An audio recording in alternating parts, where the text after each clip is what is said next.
I was just sitting about waiting for the arrival of my medium to leave past and to let me have the body for a few minutes. And trust when I say this, I don't possess the body. It's too small anyway. I couldn't fit in there if I wanted to. What I was doing just a moment ago is I was playing with this young man's fingers back here. Well, I wasn't playing with him, I was just riding up and down on him. Quite a thrill, you know. He tickles those little ivory things so beautifully. Did you notice that sometimes his fingers aren't connected to his brain? Oh yeah, it just kind of takes over. The spirit just kind of takes him over, I think it is. It's like when the little girl over here, she was just, I didn't mean to call you a little girl, but you're a little girl. I was talking about this little girl over here and she started to sing. And it's like not a bird, not a chorus, not even like an angel. It's more like the breath of the Creator. It just flows from her in such an even formation of particles. Did you ever notice when she's singing, sometimes you can feel it better than you can hear it? That's because it is the breath of life. And then there's this young fella sitting next to my medium here. Young fella he is, I tell you. But what a blessing he is to your earth plane. Well, I could go on and tell you all about that. I could even tell you about the young fella named Alex over there that my medium picked on all the way through his session. And by the way, Alex, paybacks are kind of tough on him because tomorrow I'm taking his whole session. He doesn't know it yet, so don't tell him. I'll tell him later on this evening. No, he had told me one time, he said, you know what I love about when we go places with Lee Carroll, he says that the people really love you, Master Carroll. I said, do they? He said, oh yeah, they do. And I said, well then why don't you give me more time with them? He didn't have an answer for that one. So tomorrow I'd like you to prepare your questions and answers. And we'll set up a microphone over here. And now let me just give you an example. I'll give you an example how this works, and I'm going to bring my good friend Kryon about. See this aisleway right there? All the way up there with a big fella standing. You go to the top row, and you go 1, 2, 3, 4, 5. 5. Would you stand up just a moment, please? How do I know these things? Number 5, that's it. Are you number 5? You're number 5. 1, 2, 3, 4, 5. You tomorrow can be first in line. Because you have a question, don't you? Isn't it amazing how I know these things? Blessed, you can sit back down. But so tomorrow, I'm going to let the medium have about 5 minutes with you. He'll probably do something like shameless advertising, as he calls it.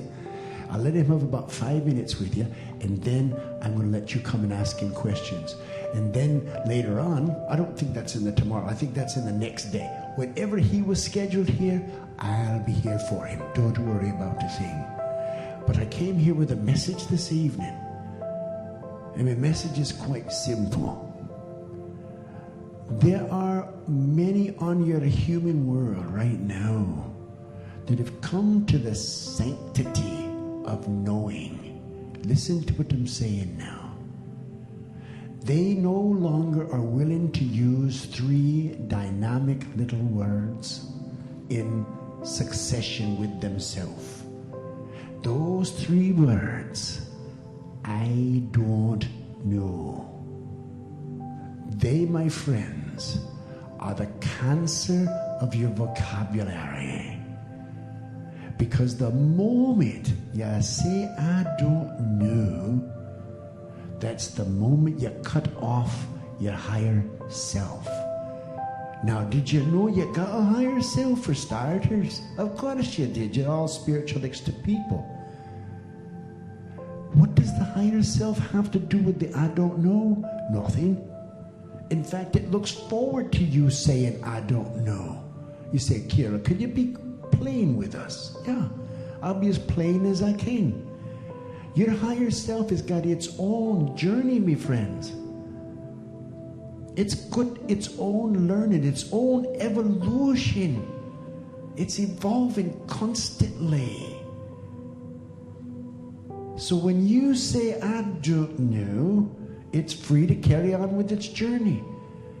But you see, if you don't say it, when someone says, how much water does this ship replace? If you say, I don't know, you'd be telling the truth, right? But what if you said something else? What if you said, you know what, that's a grand question. If it's that important to you, I'm going to help you find the answer. As long as you don't say, I don't know. What if someone says to you, let me ask you this. And by the way, just because the medium's eyes are closed doesn't mean mine are. Let me ask you this. How do you think I counted to 5 to find the one I was looking for? I want you to do me a grand service. First of all, I want you all. Now, I was going to tell you close your eyes, but you're all friends. I want you all to tell me how many in this audience would like to become a channel or a better channel than they've already become. Please raise up your hands. Take a look around you, my friends. You see it? It's spreading like wildfire. It is. It's the knowingness that you should be channeling. But why, for God's sakes, don't you start on something easier? Why not channel your higher self? The next time somebody asks you a question like, do angels ever fight with each other? Instead of saying, oh, I didn't know, I'm not an angel. Why don't you call on your higher self? Call it higher self if you want to. Say, higher self, do angels fight? And then listen.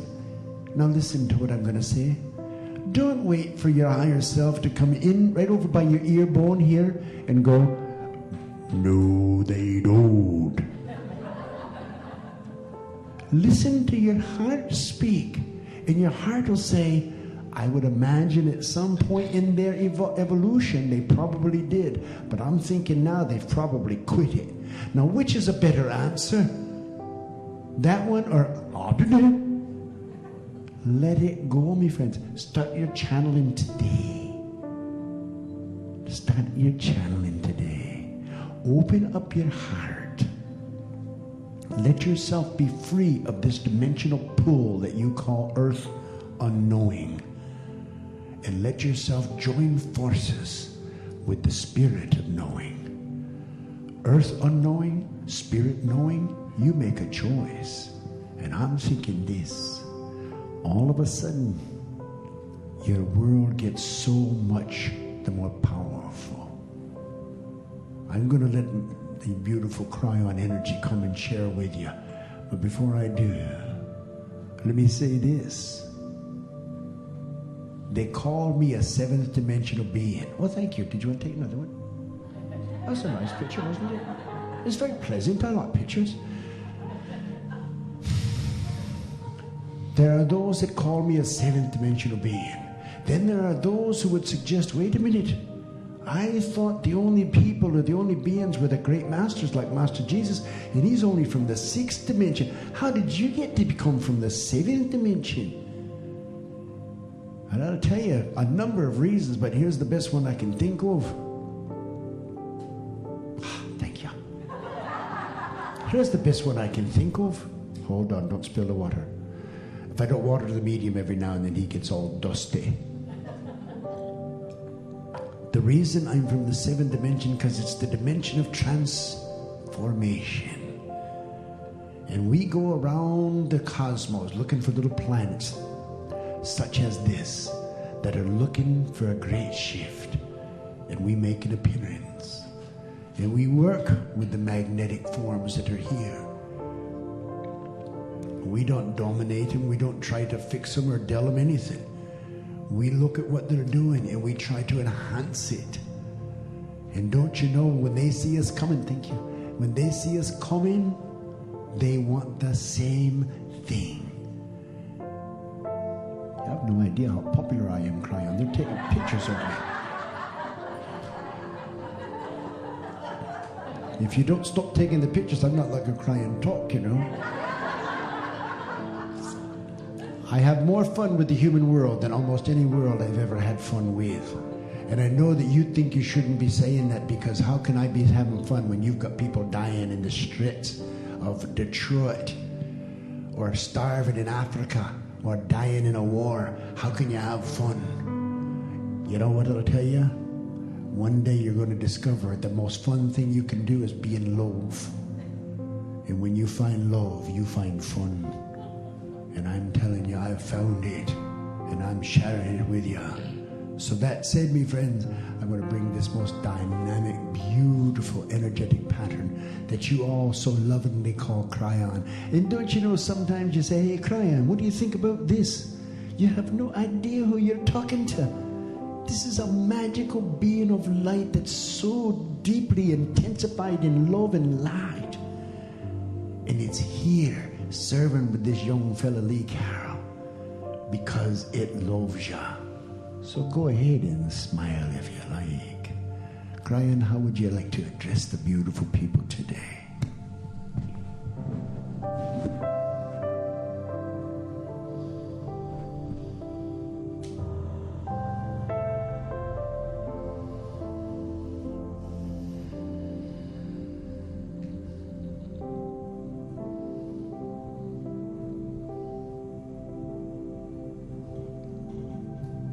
Greetings, dear ones. I am Kryon of Magnetic Service.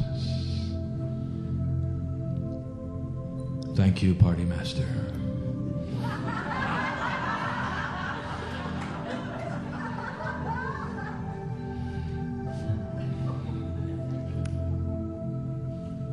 Brothers on the other side of the veil. Indeed, we are. And if you felt perhaps a touch in your heart for either of us, from our realm to yours, it is because you are a sister, you are a brother as well. You know us both when you're not here. Sometimes this is a spectacle to some of you. Imagine speaking to an entity from the other side of the veil. Well, my brother just mentioned it. The one that I ally with just mentioned it. And he said he has so much fun when he comes here for the human being. And I have mentioned it for 18 years, perhaps not in the same way. You wonder who comes to see whom. You want to know who's standing in line. We are. We don't get to talk to you that often, you know. We're the ones standing and waiting and tapping our toes, and we say to one another, will they get on with it? When can we come in again? We have to wait a week. We have to wait a month. We have to wait a day. That's how much we love you. That's how much, use the word emotion, we have for you. The love of God is strong. You cannot be joyful and not have a party. A party in your heart, a party in your soul. There are those who say the ones who are the most spiritual, they're the ones that are the most serious of all, and that we challenge you to find the joy in that. Look for a laughing monk. That's the one who has the love of God in his heart. That's what it does to you. So we wish to give you a number of points today. We'll give you 2 right now, 2 in a moment. About belief in general. The question has been asked not by one, but of several among you. And the question is this: how can I get beyond the brick wall of my belief? What is it that I have to do to accept these things that you are speaking of? Oh, I love to hear them, but when you're gone, they're gone. I cannot get past my own 3-dimensional box. What can I do? And the first thing I would like to tell you is this: there is an apparatus. This is point one. A system, if you wish, an engine within your cellular structure called DNA. The next time you meet, I have asked my partner to go through the 12 interdimensional layers of DNA that I have given him, to reveal their Hebrew names, their English equivalents, their meanings, what they do, what they're for. And one of them, part of the God layer group of the last three, is layer 10. And we're going to call it the belief layer.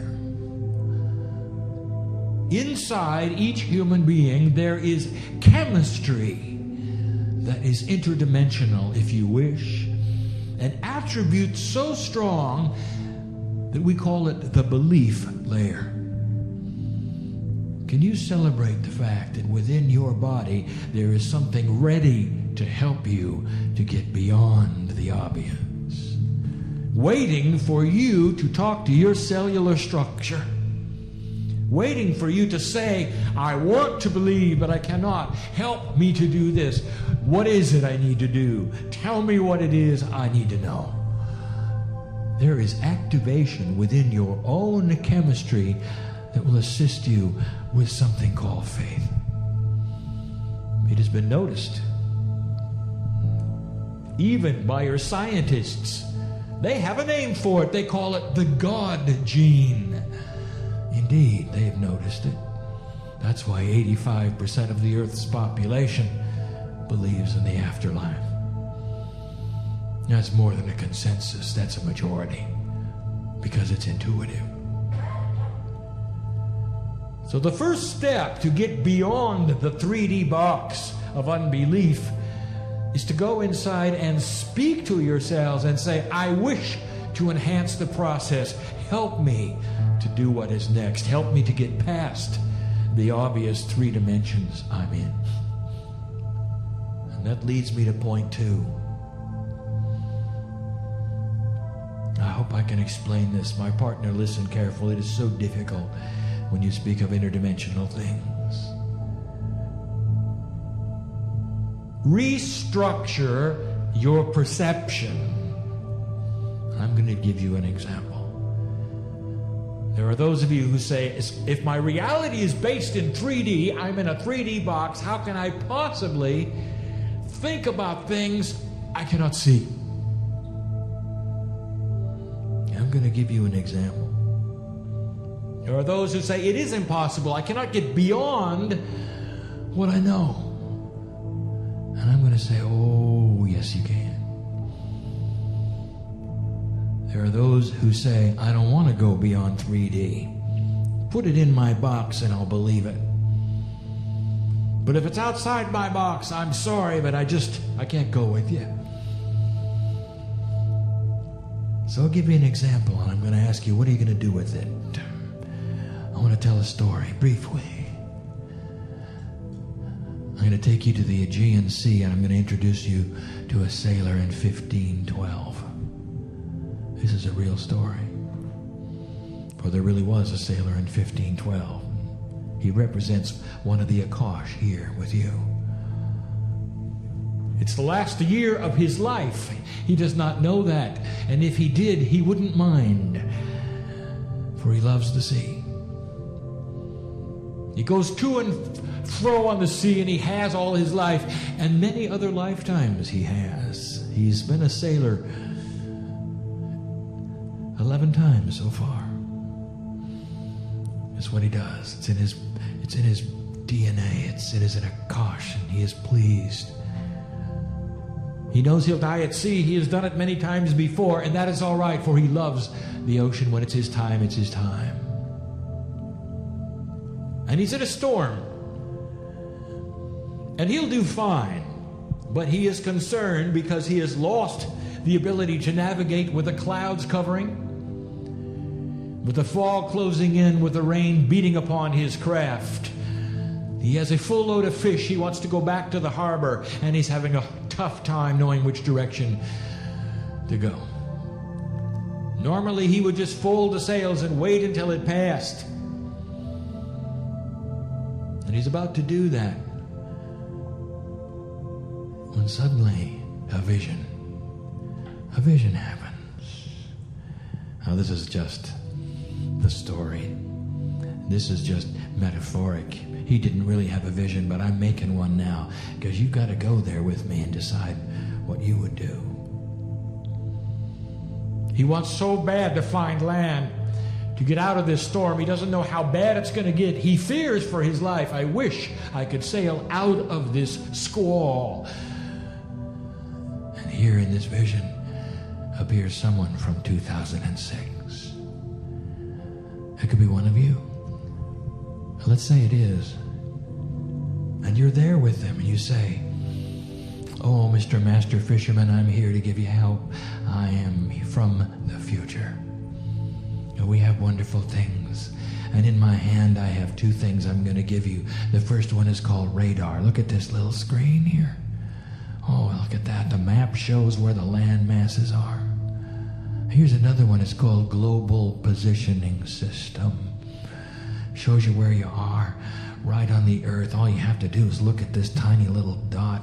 Take a look. That's where you are. That's where you want to go.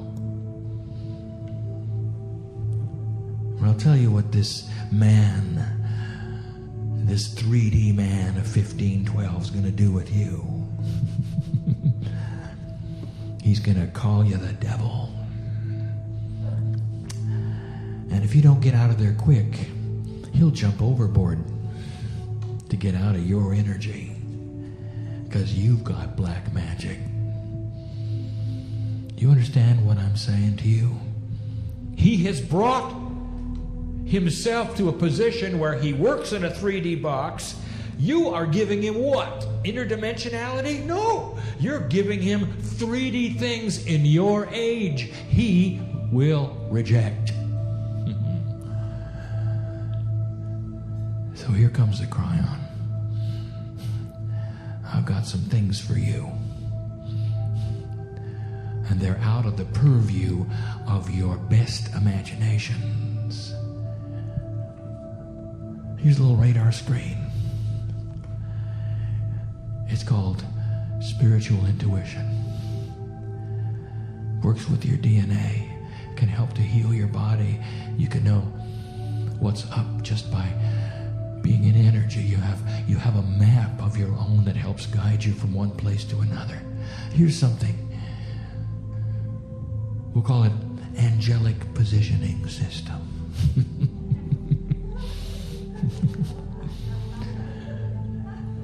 Helps you to know from one moment to another why you should be in love with yourself, why it's appropriate and well with your soul. It's your higher self, and it wants to come to you, and I'll tell you, it's real. Oh, it's interdimensional. But indeed, it is in the box, is it not? If you choose to take it and place it there. Difficult it is to explain these things to you, except to say that you don't have to stretch too far to go into another age and pick up the jewels that we are offering of the future. I have two more things to tell you regarding this. I'm waiting on one of them. I'll tell you why. I'm about ready to pass it back to Master Kryon. Now, Master Kryon is here, and he has been waiting. Now, his medium is asleep, and his medium has not heard any of these things. When Master Kryon is finished, the next time his medium will come back, and that is when I wish to do something that his medium will also hear. Master Kryon.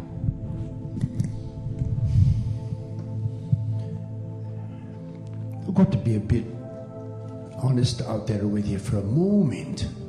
When Kryon started to talk about this old sea captain, I got a wee nervous. Because, I've done a couple of lives myself on your earth plane.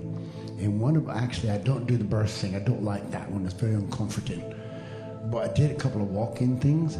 And honest as I could be, I thought he was talking about me there. But he was a little beyond in the time. because it was back in the early 1400s, and I think, maybe he just got the date wrong. But sure enough, there I was. I'd already made the connection because I found out about all these wondrous the astronomers and energetic patterns. And there was these great discoverers and these seafaring men that was going across the oceans and finding untold beautiful things like silks and rices. And I said to the Creator, I said, I want to do that. And the Creator, who loves me a lot, he said, all right, I'll give you a ship. And I said, oh, good. And the next thing I know, I'm walking up a gangplank, and they're saying, welcome aboard, Captain. And I'm saying, wow, not only am I on a ship, I'm the captain of the damn thing. I said damn, didn't I? I did. Sorry. But anyway, I'm the captain of this thing. So I'm thinking I'm pretty good, except there's a small problem. I've got to get with my higher self and find out how to steer the darn thing, because I don't have the slightest idea. So I turned to one that they called me first mate, and I said, get us out apart, I said. And he said, gladly, Captain, welcome aboard. And next thing I know, we're out on the sea. And so I says to this young first mate, I says, what you got downstairs? Have we got any gold and silks and stuff? Because I'd heard about him from the other worlds. He said, no, we don't have them, Captain. I said, oh, what do we have? Do we have cargo of great value, like pearls and charms for the kings and queens of those who we're going to meet? He said, oh, no, Captain, we don't have them either. I said, for God's sakes, what have we got? He said, we've got men down there. And I said, well, what have we got them down there for? I said, we'll go take a look at them. So I walked down, and there, sure enough, the whole ship's belly was filled up with men in chains. And they was rowing the boat in chains, mind you. So I looked at me first mate and I said, what in God the snake is this? And they said, they're slaves. I said, geez, I got my first ship and I'm a slaver. How bad is that? I didn't come here to do that. But the God, this Creator that Kryon's talking about, it's got this most beautiful energetic pattern about it. It will let us do anything. It will let you be a soul of any age that you want to be. You can be a young soul if you want to. You can hold up the local 7-Eleven with your pistol. You can shoot somebody. And the Creator, well, that's part of the evolution, isn't it? So I went down there in that hold and I started talking to some of these beautiful men. And I got to know them. And then I came back up on top of the ship and I said to me, first mate, I says, I'm going to steer the ship for a while. And of course, I'm the captain. I can't say nothing, right? So I started steering in a whole different direction. They said, oh no, we've got to deliver these men. We've got to deliver them. I said, I know, but I'm going to deliver them something all brand new. And so I turned the boat in a great big old turn and I took them back to where they came from. And I put them out on the shores and I cut off their chains. And I talked to a few of them. And they told me who they were and what they were going to do someday. And I said, oh, isn't that beautiful? One of those would turn out to be a young fella by the name of Martin Luther King Jr. And don't you know how proud to this day I am of that young fella? So what is the moral of what I'm trying to say to you? I'm trying to say to you that in your very fabric, in the weave of your consciousness, is always the right thing to do. The question is, does it fit with your evolutionary journey? Have you had the opportunity to experience being a down, loathsome being? Have you had the opportunity of being poor before? Have you been having an opportunity to be mean? And did somebody come about that would let you be mean to them? Well, that's kind of how it works, doesn't it? You can't be mean to somebody unless they let you be mean to them.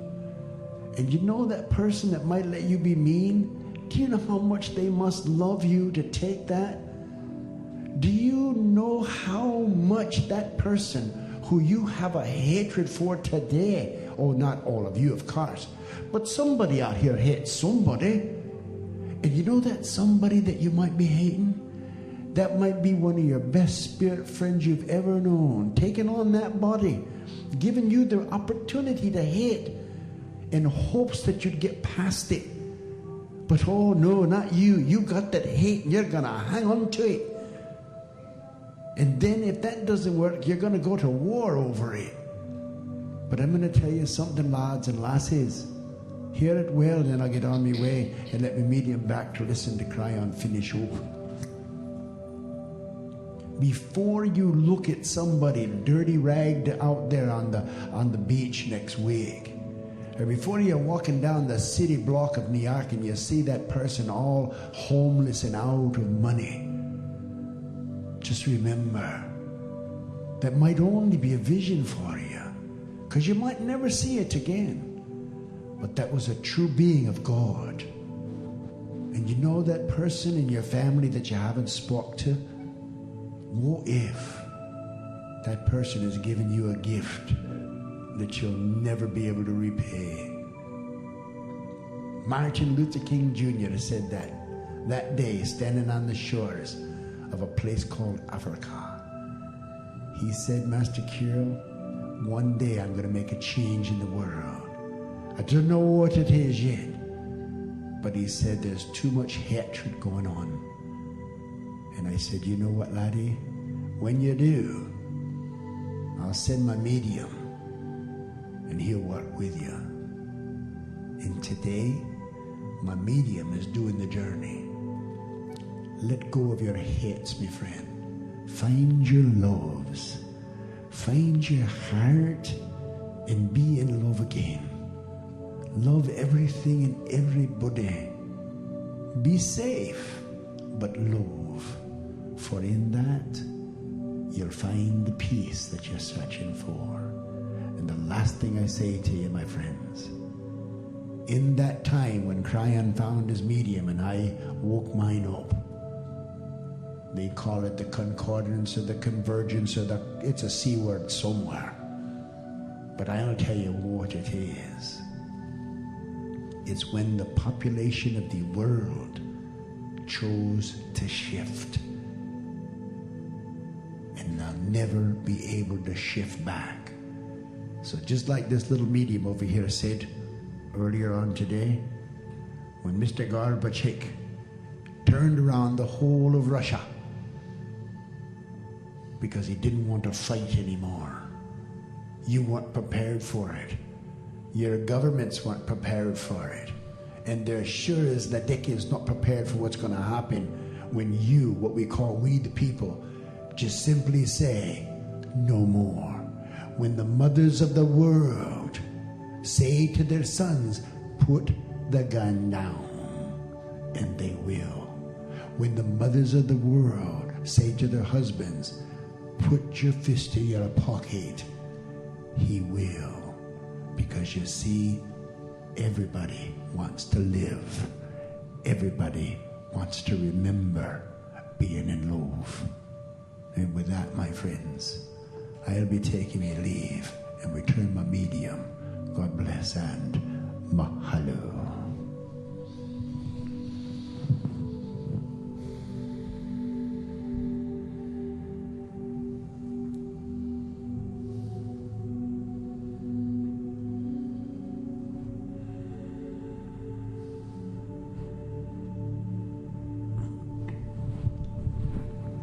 Great words of promise, and it is a promise.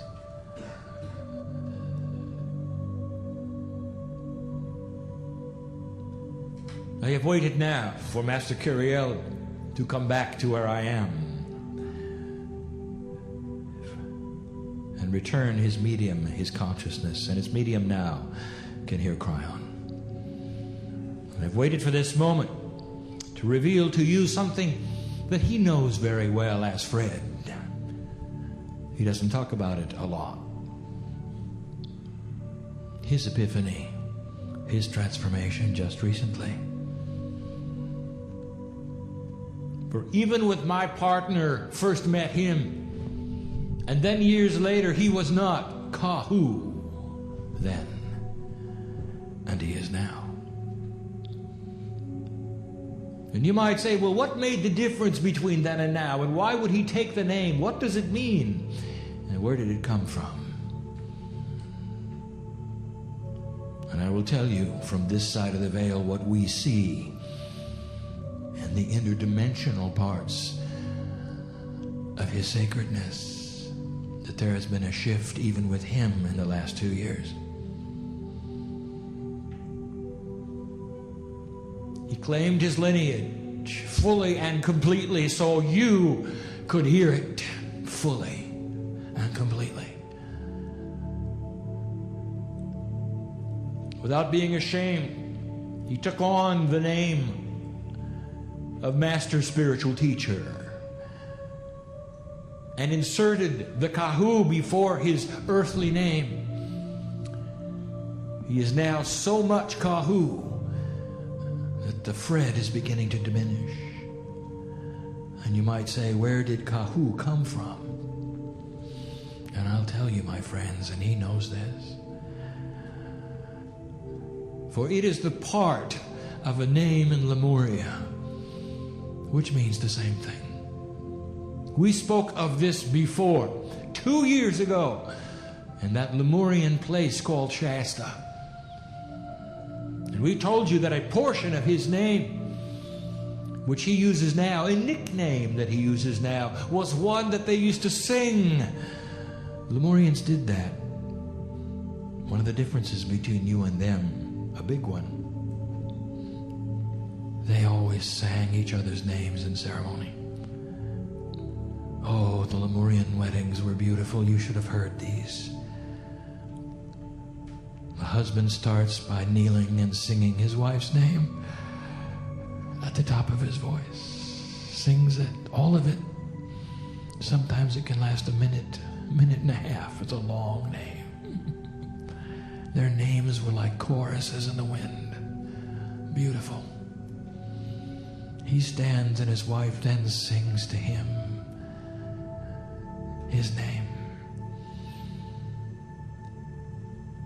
Together for the joining process, they sing another name. A name they have agreed, which will be the name of the wedding energy. And it has a separate name, a third name. Beautiful it is. Kahu is shorthand for a much longer name that sings. I will not sing it all, but somehow I want to start just to tell you it's beautiful. It starts Kau milai mi, Kau milai mi, and goes from there to a beautiful song. He reached down into his own Akash, into the memory, and picked it out. And that's who he is. His greatest strength, and the one he is feeling coming up, is that of healing. Oh, his teaching is profound. And he will remind you of the energies of earth just as he did today. But I will read his future for you. For it is filled with Kau, the healer master. And there will be many who will come to him just for the healing that he has. And he will reach down in his Akash and bring that forward too. Let me tell you about Lemurians. They had a perceptual dimension. It is in DNA layers 7 and 8. This will be given in the next meeting. 7 and 8 together is the Lemurian connection layers. Together, 7 and 8, they equal a 6 in numerology. The 6 is the master. It is the most sacred number on earth.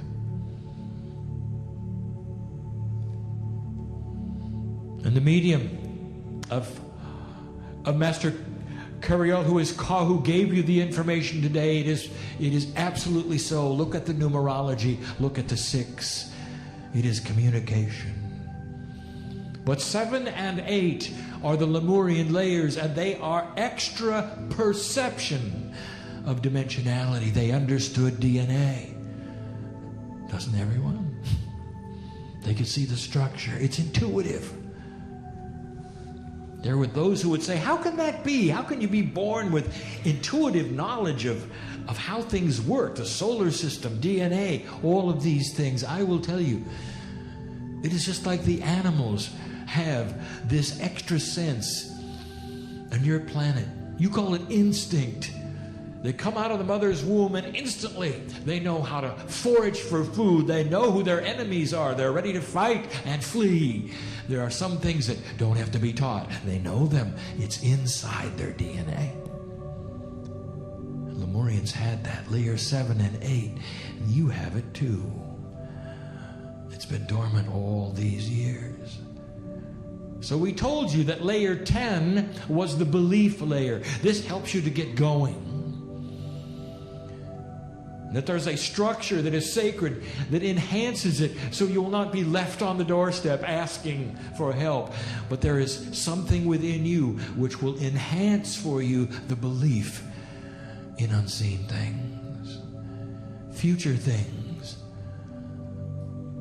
like I just told you. I have those who say, I still don't get it. All right, let me tell you this. You go to your vehicle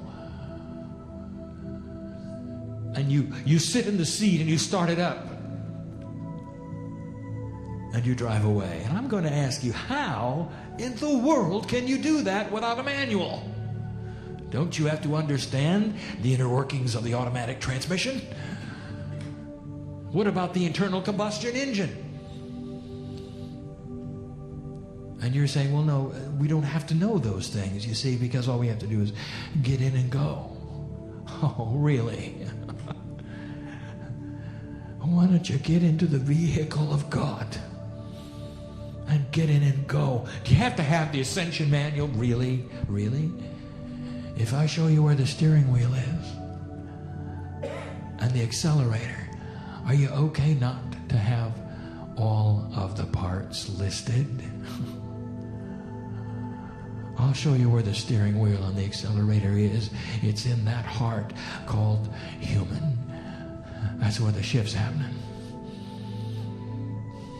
Do you dare do it? Do you dare say in your moments that are quiet, dear God, tell me what it is I need to know. I'm gripping the steering wheel. I've got the accelerator. Let's do it. Do you dare do that? Because I'm going to tell you, that's the vehicle of God. That's part of your own sacredness. That's layer 12, by the way.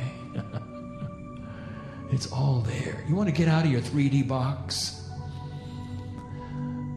It's not that hard. And you don't have to understand. You don't have to have the manual. And the final step is implement the invisible.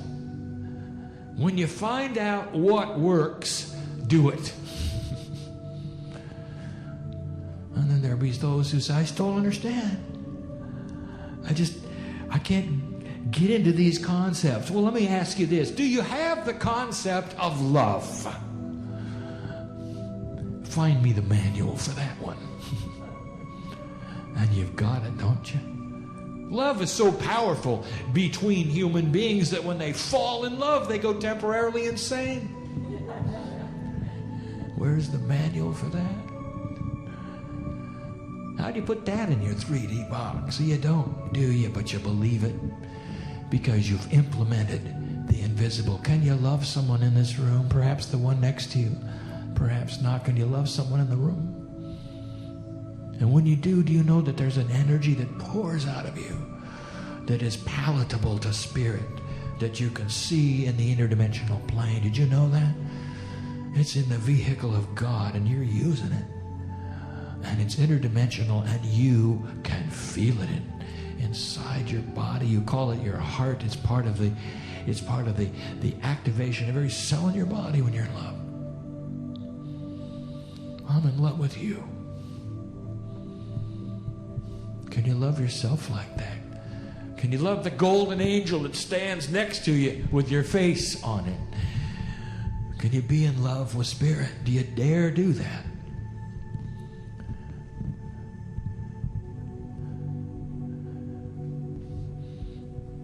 We didn't call this a healing meeting, you know.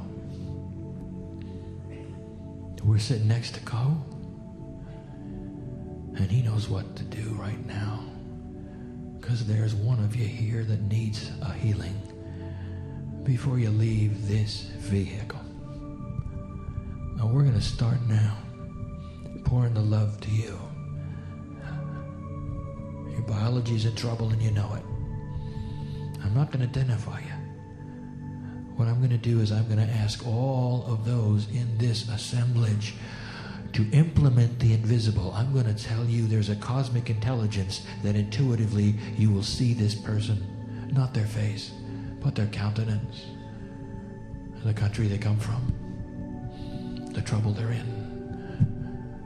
And I want you to pray for them right now. I want you to turn your light to them right now. I want you collectively to begin a healing for this one. Be the lighthouses that you came to be. You don't have to know the name of the ship, do you? To turn on the light and steer them into the harbor, do you? Do you need the manual? Do you need their name, really? Do you really need their face? Or can you get into that vehicle and drive it? Turn on that light right now. I'm going to ask you to send light to this person. And they're going to know who they are. And they're going to feel their cells start to vibrate. That's why they came here, and they knew it. You want to know who you are? You're here to help them heal. That's who you are. Today. So much to discuss. So much love to give. Until the next time. And won't be long. We're so glad you're not going to make us wait a week. So it is.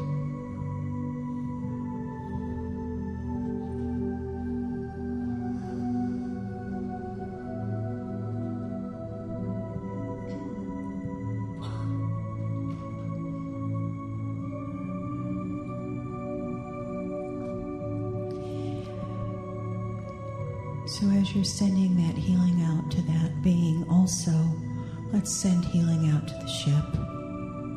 Just see a wonderful light from your higher self floating through the ship, touching each special being on the ship.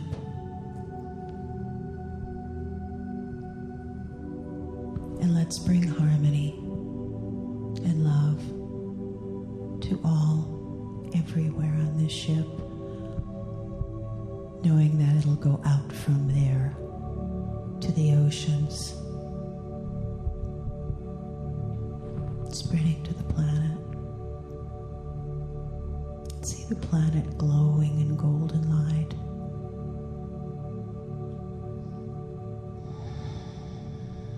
And hold this as your truth and your intention.